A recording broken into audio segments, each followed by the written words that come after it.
Okay, thank you for letting us share your ideas and your voice. Okay, of course, it's a very difficult disease. No one wants to share too much about this disease, but it's important.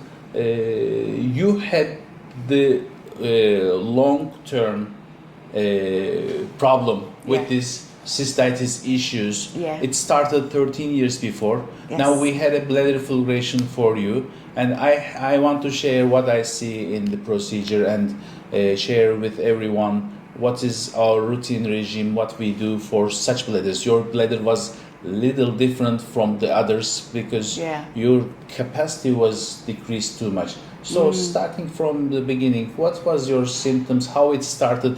It started 13 years before, right? 13 years ago, I had no problems at all up until that, and then I had a urinary tract infection, went to my GP, was given antibiotics. So you were 26 at that age? No, I'll have been in my 30s. I'm 49 now, so it was 13 years ago. Yeah. So yeah, I had given some antibiotics.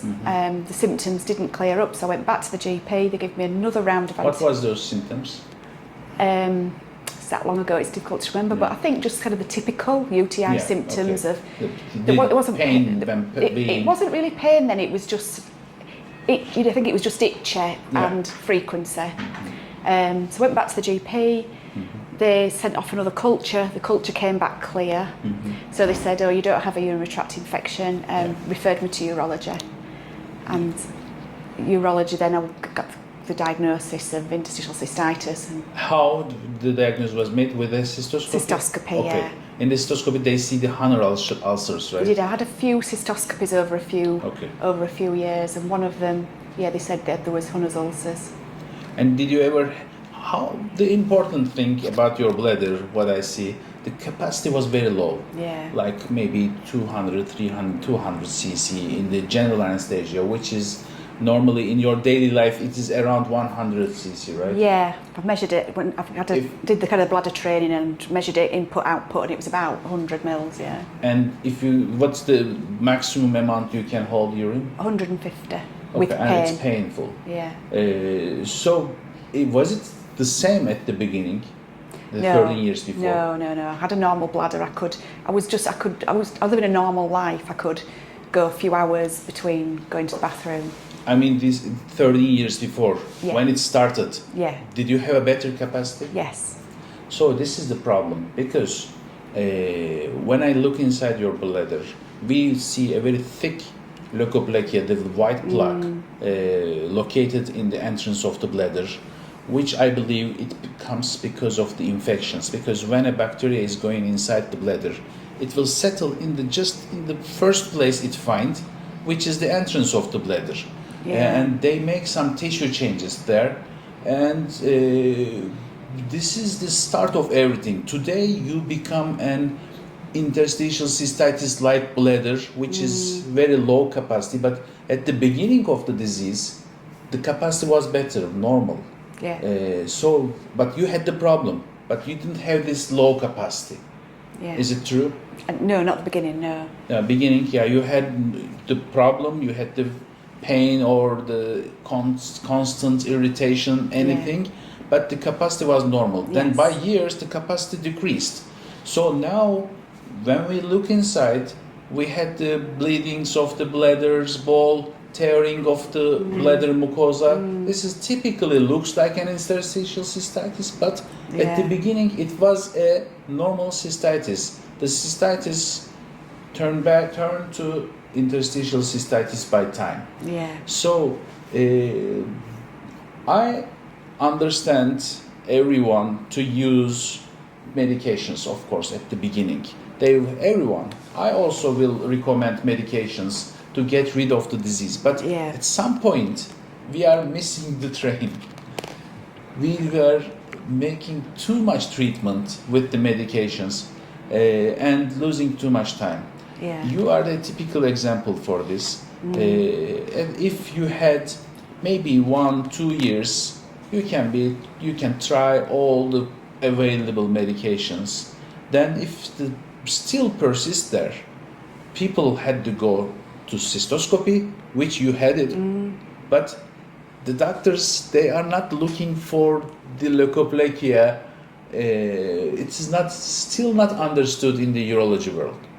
They are looking for if there is any abnormality, any cancer inside, any interstitial cystitis like changes in the bladder. But I believe if they fulgurated that area at that time, things will be different. So now you have very decreased bladder capacity. We find these thick leukoplakia tissues. We fulgurated them. I think now we solved the main problem, but we will follow you up if the capacity of bladder will grow or not. What can we do for this? Almiron was a medication which was very popular before. I've tried that, yeah. Yeah, you tried it? Yeah. And people now hesitate too much because of the side effects of the Almiron. And how long did you try it? I think I tried it for quite a few months, but it didn't make any difference. Yeah, it's not very effective, of course. This is why the interstitial cystitis, it's an irreversible disease. So bladder installations also makes no difference initially, but sometimes after the fulguration, and when we dilate, we didn't forcefully dilated the bladder, but during the cystoscopy, it is more dilated than normal because you are under anesthesia and the bladder goes to its normal capacity. Now I will recommend you to use some installations. So it's a good chance that you can catheterize yourself, right? Yes. Yes. Not many people will be able to do it, and but still, if the bladder capacity is very low and there are tears in the bladder mucosa during the procedure, I recommend to use some installations together with some medication which will form the inner layer, the mucosa layer again, which is Almiron is one of these, or we give some supplements which has glycosaminoglycan inside. We will use these supplements. We will use some preventive antibiotics, which you are using azoxystrobin, right? You are using azo, yeah, but it's not an antibiotic, is it? Yeah, it's an antiseptic. Is it? Which, okay. Yeah, which also will prevent the inflammations and infections. And yes, we will give some supplements to you for 3 months at least, maybe 6 months. And we give a short-term antibiotic, like 20 days. Right. And then you will follow up yourself with urine cultures. Then we will follow up. The capacity is the main problem now. Do you feel the pain is continuous even you empty your bladder, or just the problem is your frequency? Oh, it's mixed. So frequency is always a problem. Yeah. I have pain kind of on urination and kind of at the end of urination. Yeah. And then I have pain, like burning outside of urination, just because sometimes I have burning, really horrible burning pain as well. When the urine is collected in the bladder, it will give some irritation. Yeah. And we expect when you empty it, it will be better, but of course your bladder is very fragile and very sensitive. Yeah. So you have to drink lots of water and go to toilets frequently. In your return flight, is it today or tomorrow? Tomorrow. So if today, just watch yourself, and today you will need a lot of wings, urination. Tomorrow it may be a little better. Yeah. And we will be in touch. We will follow. What's your plans now? What is your hope? What do you hope? And Well, I'm going on holiday in 5 weeks. Yeah. I've got a big holiday to Alaska in 5 weeks' time. Yes, nice. So I'm hoping that I'll feel a little bit better for that.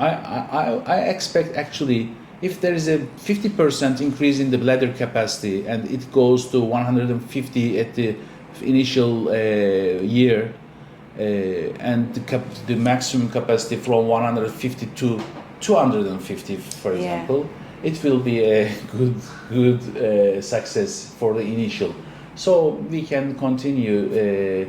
Maybe we can do a second look, not the fulguration. I never see the fulgurated parts get ill again, but maybe it's some little dilatation of the bladder, or sometimes I have some patients who I think this is a very bad bladder, it will never heal, but they had extremely good results. Yeah, I hope you will be one of these. So thank you very much for sharing these ideas with us. I want to show what is our treatment and what's our routine way of follow-up to everyone. Thank you very much.